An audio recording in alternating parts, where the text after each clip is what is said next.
Now this is a really interesting case study. Do we do the reno or not do the reno? Right, for those of you that don't know, Rockingham, Perth CBD is about 30 k's north. Rockingham, you've got some wonderful nature and amenities, beaches, etc. Really good lifestyle. It is an area that's quickly gentrifying, going from lower socio to mid socio, and this is all established. You know, this is all a lot of established areas. You can see the map here.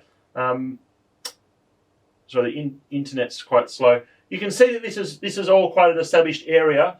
Lots of new homes being built in and around here, and lots of new homes being built here. You'd expect this whole gap here to close over the next 20 years, this whole area being built out. This is where a lot of the core amenities are now. You want to be closer to the beach and the core amenities here, but there's lots of new homes through here. You know, brand new 2, 3, 4, 5-year-old 4x2s.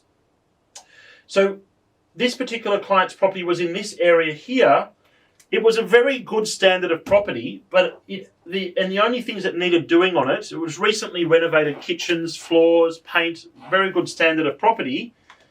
But the only thing that really needed doing to it was the bathrooms. Okay, that let the property down. The client was umming and ahhing whether they do the bathrooms or not.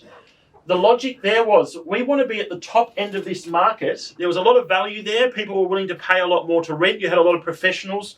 Train station to Perth, a lot of professionals that were living here close to the beach, right? But the renters that were coming into the market were shopping with the new properties here, also on the train line.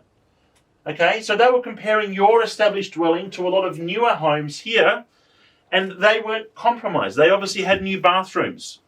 So whilst it was a line ball decision whether we do the bathroom reno here, the value add really wasn't, usually enough probably to justify it. It was an absolute no-brainer because most people were shopping with newer homes through here, and we had to be able to compete with them into the longer term for the next 10 years. We don't want to be having tenancy vacancy issues. We really want to meet the market here.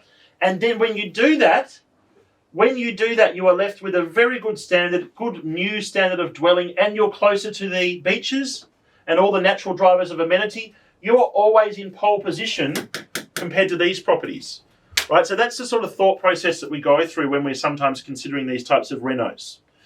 So even if the actual renovation itself is not a massive profit-making exercise, it sets us up to succeed with the property overall.